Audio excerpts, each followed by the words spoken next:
சீனா தன்னுடைய இராணுவ பலத்தை உலகுக்கு காட்டியிருக்கிறது. இதில் பியூட்டி என்னன்னு கேட்டால், இந்த மாநாட்டுக்கு சில தலைவர்கள் வந்திருந்தாங்க. டிஃபரண்டான ஒரு காட்சியாக அந்த காட்சி உலகுக்கு காட்சிப்படுத்தப்பட்டது. குறிப்பாக இந்திய பிரதமர் நரேந்திர மோடி அழைக்கப்பட்டிருந்தார். அதே நேரத்தில் அமெரிக்காவோடு நெருக்கமாக இருக்கக்கூடிய பாகிஸ்தானுடைய பிரதமர் ஷபாஸ் ஷரீஃப் அவங்க போயிருந்தாங்க. பல நாட்டினுடைய தலைவர்கள் போன அதே நேரத்தில் வித்தியாசமாக ரஷ்யாவினுடைய அதிபர் விளாடிமிர் புட்டின் அந்த மாநாட்டிலே பங்கெடுத்திருந்தார். அதே மாதிரி வடகொரியாவினுடைய அதிபர் கிம் உன் ஜுங் அவங்க அந்த மாநாட்டிலே பங்கெடுத்திருந்தார். ஈரானுடைய அதிபர் மசூத் பெசக்ஷியன் அதிலே பங்கு கொண்டதெல்லாம் அமெரிக்காவுக்கு மிகப்பெரிய தலைவலியை உண்டாக்கி இருக்கிறது. அமெரிக்காவுக்கு மிகப்பெரிய எரிச்சலை உண்டாக்கி இருக்கிறது. சரி, இந்த சீனாவினுடைய மாநாட்டில் அவ்வளவு எரிச்சலை உண்டாக்குறதுக்கு இன்னும் ஒரு காரணம் என்னன்னு பார்த்தீங்கன்னா, அவர்கள் காட்சிப்படுத்திய ஆயுதங்கள். குறிப்பாக அமெரிக்காவினுடைய இராணுவத்துக்கே சவால் விடுத்து விட்டது சீனா. அமெரிக்க இராணுவ தலைமையகத்தையே தாக்கக்கூடிய அளவுக்கான வலுகொண்ட ஏவுகணைகளை சீனா தயாரித்திருக்கிறது. அதை காட்டியும் விட்டது சர்வதேசத்திற்கு. பொருளாதார ரீதியாக மட்டும்தான் நாங்கள் வளர்ந்திருக்கிறோம் என்று நீங்க நினைச்சுக்கிறாதீங்க. நாங்கள் ஆயுத ரீதியாக வளர்ந்துட்டோம். எங்கள் மீது தாக்குதல் நடத்துவதையோ அல்லது நாங்கள் தைவான் மேல தாக்குதல் நடத்த போன அமெரிக்கா இடையில வர்றதையோ நினைச்சு கூட பார்க்க கூடாது. நினைச்ச மாதிரி டொனால்ட் ட்ரம்ப் ஆடுறதுக்கு நாங்கள் விட மாட்டோம்.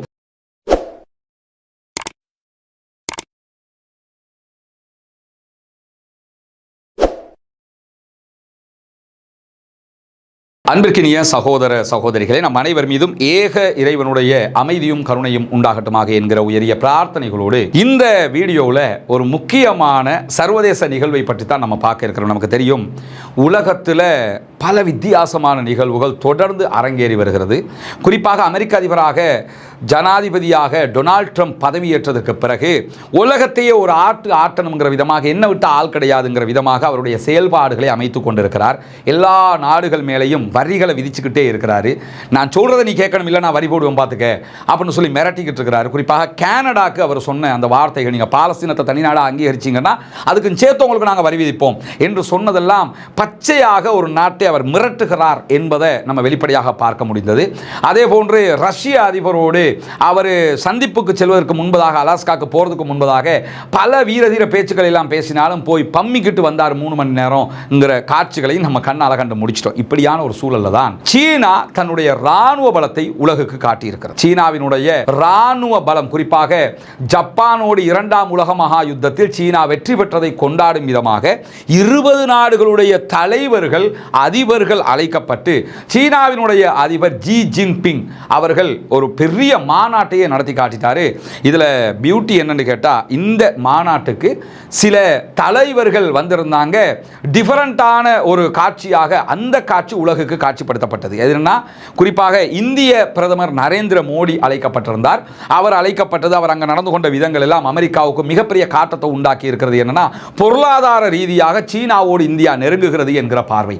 அதே நேரத்தில் அமெரிக்காவோடு நெருக்கமாக இருக்கக்கூடிய பாகிஸ்தானுடைய பிரதமர் அங்கே சென்று ஷபாஸ் ஷரீஃப் அவங்க போயிருந்தாங்க. அதுவும் அவர்களுக்கு ஒரு மிகப்பெரிய தாக்கத்தையும் ஏக்கத்தையும் உண்டாக்கி இருக்கிறது. இதை தாண்டி அமெரிக்காவுக்கு ஏற்பட்ட மிகப்பெரிய சொரிச்சலை என்னன்னு சொன்னா, சீனா நடத்திய மாநாட்டுக்கு, குறிப்பாக இராணுவ பலத்தை பறைசாற்றிய அந்த நிகழ்வுக்கு பல நாட்டினுடைய தலைவர்கள் போன அதே நேரத்தில் வித்தியாசமாக ரஷ்யாவினுடைய அதிபர் விளாடிமிர் புட்டின் அந்த மாநாட்டிலே பங்கெடுத்திருந்தார். ரஷ்யாவும் சீனாவும் மிக நெருங்கிய நண்பர்கள். ஆயுதம், பொருளாதாரம் என்று பல நட்புகள் அவர்களுக்குள் இருக்கிறது. அதே மாதிரி வடகொரியாவினுடைய அதிபர் கிம் உன் ஜுங் அவங்க அந்த மாநாட்டிலே பங்கெடுத்திருந்தார். அதுவும் மிகப்பெரியதொரு பலத்த அடியாக அமெரிக்காவுக்கு மாறி இருக்கிறது. தன்னுடைய சொந்த புல்லட் ப்ரூஃப் ட்ரெயினில் வடகொரியாவிலிருந்து சீனாவுக்கு வந்தார் கிம் உன் ஜுங். அவர் ஃப்ளைட்டில் வரமாட்டார். பெரும்பாலும் ஃப்ளைட் பயணம் அவர் போகிறதே கிடையாது. பாதுகாப்பு கருதி இந்த மாதிரி ட்ரெயினில் தான் அவர் வருவார். அதே மாதிரி ட்ரெயினில் என்ன பண்ணார்னு சொன்னால் நேரடியாக வந்தார். அமெரிக்க அதிபரையே 2 வாட்டி கெத்தாக போய் சந்தித்த ஒரு அதிபருங்கிறதுல மாற்றமே கிடையாது. இதை தாண்டி அணு ஆயுதத்தை கொண்டிருக்கக்கூடிய ஒரு நாடு. இவர் பதவிக்கு வந்ததுக்கு பிறகே இளமை காலத்திலேயே ஒரு 4 தடவை அணு ஆயுத பரிசோதனை எல்லாம் இவர் நடத்திட்டார். இப்படி பலவிதமான அமெரிக்காவுக்கு எதிரான வீரதீர செயல்களை செய்திருக்கக்கூடிய ஒருவர். அவர் அதில் கலந்து கொண்டது. ஈரானுடைய அதிபர் மசூத் பெசக்ஷியன் அதிலே பங்கு கொண்டதெல்லாம் அமெரிக்காவுக்கு மிகப்பெரிய தலைவலியை உண்டாக்கி இருக்கிறது. அமெரிக்காவுக்கு மிகப்பெரிய எரிச்சலை உண்டாக்கி இருக்கிறது. சரி, இந்த சீனாவினுடைய மாநாட்டில் அவ்வளவு எரிச்சலை உண்டாக்குறதுக்கு இன்னும் ஒரு காரணம் என்னன்னு பார்த்தீங்கன்னா, அவர்கள் காட்சிப்படுத்திய ஆயுதங்கள். குறிப்பாக அமெரிக்காவினுடைய இராணுவத்துக்கே சவால் விடுத்து விட்டது சீனா. இராணுவம் என்று வந்தால் உலகத்தில் பலம் வாய்ந்த இராணுவமாக அமெரிக்க இராணுவம் தான் நம்பர் 1 இருக்கிறது. ஆனால் கடற்படை என்று எடுத்துக்கிட்டீங்கன்னு சொன்னால் உச்சகட்ட பலத்தோடு இருக்கக்கூடிய கடற்படை யாருன்னு சொன்னால் சீனா தான். பல தடவைகள் சீனாவை கிட்டத்தட்ட 400 தடவைகளுக்கு மேலே வரலாற்றில் சீனாவை கைப்பற்றியவர்கள் எல்லாம் கடல் வழியாகத்தான் கைப்பற்றி இருக்கிறார்கள் என்கிற காரணத்தினால இனிமே வரலாற்றில் அப்படி ஒன்று நடந்துடக்கூடாதுங்கிறதுக்கு சீனா எல்லா இராணுவ தளத்தையும் விட கடற்படையை உச்சமாக வளப்படுத்தி கொண்டு வருகிறது, பலப்படுத்தி இருக்கிறது. இதை தாண்டி சீனாவினுடைய கடற்படையினுடைய திறன் எவ்வளவு என்கிற உச்சத்தை பற்றி பேசும்போது அமெரிக்கா ஒரு கப்பலை தயாரிக்கிற நேரத்துக்குள் சீனா 200 கப்பல்களை தயாரிக்க முடியும் என்கிற ஆய்வறிக்கைகள் வெளியாகி இருக்குது. ஒரே ஒரு கப்பலை அமெரிக்கா செய்கிற டைமுக்குள்ள சீனா என்ன பண்ணுவானாம்னு கேட்டால் 200 கப்பலை தயாரிச்சிருவாங்க.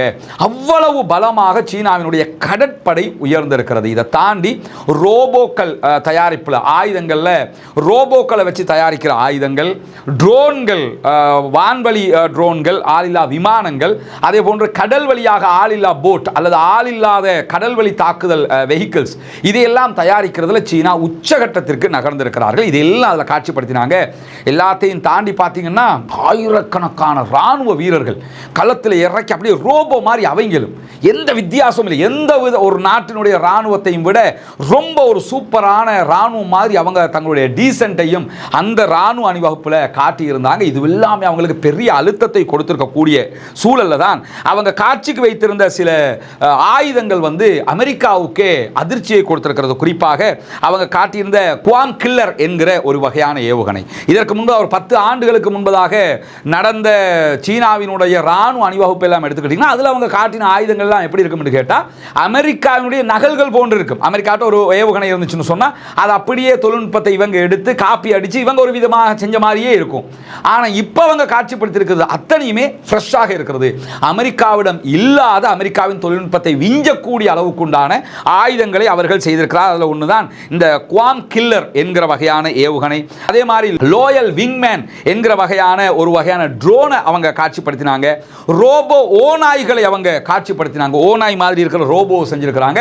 இது உளவு பயன்பாட்டுக்கு பயன்படுகிற அதே நேரம் தாக்குதலுக்கும் பயன்படுத்தப்படும் என்கிற அறிவிப்பு அவங்க சொல்லியிருக்கிறது மட்டுமல்லாமல் இந்த ஆயுதங்கள் எல்லாம் எப்பொழுது பயன்படும் என்கிற ஒரு கேள்வி இருக்கிறது. பொதுவாக அறிஞர்கள் என்ன சொல்லுவாங்கன்னா சீனாட்ட ஆயுதம் இருக்குது, ஆனால் அது யுத்தம் என்று வந்தால் சாத்தியப்படுமா என்கிற ஒரு கேள்வி கேட்குறாங்கன்னா பன்னெடுங்காலமாக சீனா புதிய ஒரு யுத்தத்துக்கு போகவே இல்லை. அவங்களோட ஆயுதங்கள் பரிசீலிக்கப்படவில்லை. அமெரிக்கா அப்படி இல்லை. அவங்க தயாரிக்கிற ஆயுதங்கள் எல்லாம் ஒன்று காசாவுக்கு இஸ்ரேலுக்கு கொடுத்து காசா அப்பாவிகள் மீதாவது குண்டை போட சொல்லி இந்த வெப்பன் எப்படி இயங்குதுங்கிறத அவங்க பார்த்துடுறாங்க. இல்லைனா ஈராக்கில் யுத்தம், ஆப்கானில் யுத்தம்னு சொல்லி அதுகளெல்லாம் அவங்க பயன்படுத்தியிருக்கிறாங்க. ஆனால் சீனா அப்படி பயன்படுத்தலையே என்கிற ஒரு கேள்வி பொதுவாக ஆய்வாளர்கள் முன்வைக்கிற அதே நேரத்தில் இன்னும் ஒரு தரப்பு ஆய்வாளர்கள் வித்தியாசமான ஒரு பதிலையும் அதற்கு சொல்கிறார்கள். அப்படி இல்லை, சீனா தன்னுடைய ஆயுதங்களை பயன்படுத்துகிறது. எங்கெல்லாம் பயன்படுத்துகிறது? தாய்வானில் கொண்டு நினைச்சுக்கிட்டு இருக்கிறாங்க, இன்னும் யுத்தம் வரல. ஆனால் மியன்மரில் முழு ஆயுதங்களை கொடுக்கிறது சீனா, அங்கே அவங்க பயன்படுத்துகிறாங்க. ஈரானுக்கு அவங்க சில ஆயுதங்களை கொடுக்குறாங்க, அங்கே அவங்க பயன்படுத்துகிறாங்க. ஏன் உக்ரைன் வாரில் ரஷ்யாவுக்கு அவங்க கொடுக்குறாங்க, அங்கே அவங்க பயன்படுத்துகிறாங்க. எனவே அவங்களுக்கு தெரியும் அந்த ஆயுதங்களுடைய கெப்பாசிட்டி எவ்வளவு பயன்படும்ங்கிறது தெரியும். அதனால் இந்த வாதம் முன்வைக்க முடியாது என்று சொல்லக்கூடிய ஆய்வாளர்கள் அறிஞர்களும் இருக்கக்கூடிய நேரத்தில் தான் சீனாவினுடைய இராணுவம் மிக பலம் வாய்ந்த மிக பெரிய இராணுவமாக தற்போது வளர்ந்திருக்கிறது என்பதையும் அமெரிக்கா உள்ளிட்ட நாடுகள் தற்போது பார்த்து கொண்டிருக்கின்றன. இந்த நிகழ்வை நீங்க எடுத்துக்கிட்டீங்கன்னா இதுல அவங்க காட்சிப்படுத்தி இருக்கக்கூடிய ஆயுதங்கள்ல குறிப்பாக ஏவுகணைகளை நிறைய அவங்க காட்சிப்படுத்தி இருந்தாங்க. அதுல டாங் பெங் 61 என்கிற விதமான ஒரு ஏவுகணை அவங்க காட்சிப்படுத்தி இருந்தாங்க. இந்த ஏவுகணையும் பல ஆயுதங்களை சுமந்து கொண்டு சென்று தாக்குதல் நடத்தக்கூடிய ஒரு ஏவுகணை. இப்படியான ஒரு ஏவுகணை அமெரிக்காவிடம் இல்லை என்று சொல்லப்படுகிறது.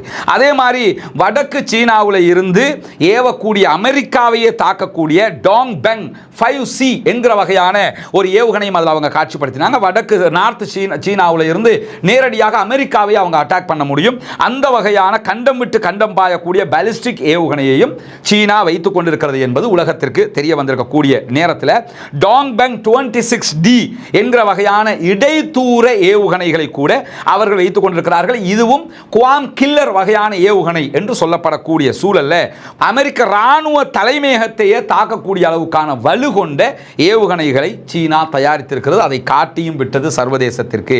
அதே மாதிரி அவங்க அதில் காட்சிப்படுத்தி இருக்கக்கூடிய ஆயுதங்களை இன்னும் சில ஆயுதங்களை ஆய்வாளர் ஏன் BBC உள்ளிட்ட செய்தி நிறுவனங்களும் சுட்டிக்காட்டுறாங்க என்னன்னு கேட்டால் YJ-17 அதே போன்று YJ-19 போன்ற ஹைப்பர்சோனிக் கப்பல்களை தாக்கக்கூடிய ஏவுகணைகளையும் அதிலே அவர்கள் காட்சிப்படுத்தியிருந்தார்கள். இது மிக வேகமாக பறந்து சென்று தாக்குதல் நடத்தக்கூடியது.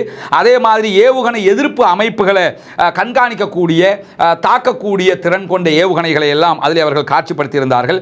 விமானம் தாங்கி கப்பல்கள், விமானம் தாங்கி போர்க்கப்பல்கள், அதே போன்று தனியான போர்க்கப்பல்கள், இப்படி எதை வேண்டுமென்றாலும் தாக்கக்கூடிய அளவுக்கு அவர்களுடைய விமானப்படை மிக தெளிவாக மிக அதிகமான ஆயுதங்களை கொண்டிருக்கிறது என்பதையெல்லாம் ஒரு பெரிய ஒரு காட்சியாக உலகத்துக்கு காட்டினவங்க LY-1 என்கிற லேசர் வகையான ஒரு ஆயுதத்தையும் அதிலே காட்சிக்கு வைத்திருந்தார்கள். இதில் இருக்கக்கூடிய ஸ்பெஷல் என்னன்னு கேட்டா, இந்த LY-1 என்கிற லேசர் வகையான ஆயுதம் அடிப்படையில் எலக்ட்ரானிக் கருவிகள் அத்தனையும் முடக்கிவிடும் அல்லது அழித்துவிடும். இது அவங்க ஆப்ரேட் பண்ண ஆரம்பிச்சிட்டாங்கன்னா எல்லா எலக்ட்ரானிக் கருவிகளும் முடக்கப்பட்டும் அல்லது எரிஞ்சு சாம்பலா போயிடும். அந்த அளவுக்கு ஒரு லேசர் அட்டாக் பண்ணக்கூடிய ஆயுதத்தை அவர்கள் தயாரித்து வைத்திருக்கிறார்கள். இது விமானங்களுடைய பார்வையில் சிக்காமலேயே தாக்கு நடத்தக்கூடிய பலமும் அவர்களிடத்தில் இருக்கிறது என்பதை பறைசாற்றக்கூடிய ஒரு நிகழ்வாக இந்த ஆயுதங்களை எல்லாம் அவங்க முக்கியமான ஆயுதங்களை எல்லாம் காட்சிப்படுத்தியிருந்தார்கள். எனவே உலகத்திற்கு சீனா ஒரு செய்தியை சொல்லி இருக்கிறது. என்னன்னா, பொருளாதார ரீதியாக மட்டும்தான் நாங்கள் வளர்ந்திருக்கிறோம் என்று நீங்க நினைச்சுக்கிறாதீங்க. நாங்கள் ஆயுத ரீதியாக வளர்ந்துட்டோம். எங்கள் மீது தாக்குதல் நடத்துவதையோ அல்லது நாங்கள் தைவான் மேல தாக்குதல் நடத்த போன அமெரிக்கா இடையில வர்றதையோ நினைச்சு கூட பார்க்க கூடாது. நினைச்ச மாதிரி டொனால்ட் ட்ரம்ப் ஆடுறதுக்கு நாங்கள் விட மாட்டோம் என்று சொன்னவர்கள் தான் அதற்கு நெருக்கமாக அமெரிக்காவை தற்போது எதிர்க்க துணிந்தவர்களையும் இணைத்துக் கொண்டு விட்டார்கள். அதில் மிக முக்கியமாக கிம் உன் ஜுங்கை அவர்கள் அழைத்தது, அதே போன்று ரஷ்யாவினுடைய தலைவர் விளாடிமிர் புட்டின் அந்த நிகழ்வுக்கு அழைத்தது, அதே போன்று ஈரானுடைய அதிபர் மசூத் பெஷக்ஷியனை அந்த நிகழ்வுக்கு அழைத்தது. அதை தாண்டி இந்தியாவும் சீனாவும் ஒட்டவே மாட்டாங்க என்றிருந்த நிலையில் இந்தியாவினுடைய பிரதமர் நரேந்திர மோடியையும் அந்த நிகழ்வுக்கு அழைத்து நாங்கெல்லாம் ஒரு கூட்டுடா முடியுமானதை பண்ணிக்கடா என்கிற விதமாக அவங்க காட்டியிருக்கிறாங்க. பொறுத்திருந்து பார்ப்போம் என்ன நடக்கப் போகிறது என்பதை. சீனா நான் கனமாக பலமாக நிற்கிறேன் என்பதை காட்டிவிட்டது. துடித்து கொண்டிருக்கிறது அமெரிக்கா. ஏன்னா எங்களை விட்ட ஆளில் நாங்கள் சொல்றதை கேட்டுக்கிட்டே இருக்கணும் என்று சொன்னவர்களுக்கு இது ஒரு சாட்டை அடியாக மாறி இருக்கிறது என்பதை இந்த காட்சிகள் நமக்கு காட்டியிருக்கிறது. பொறுத்திருந்து பார்ப்போம் என்னவெல்லாம் நடக்கிறது என்பதை. பாலஸ்தீன மக்களும் அவர்களுடைய போராட்டங்களும் வெற்றி பெற வேண்டும் என்று அல்லாஹ்விடத்திலே பிரார்த்திக்க மறந்து விடாதீர்கள். வாஹிர் தஅவானா அல்ஹம்துலில்லாஹி ரப்பில் ஆலமீன்.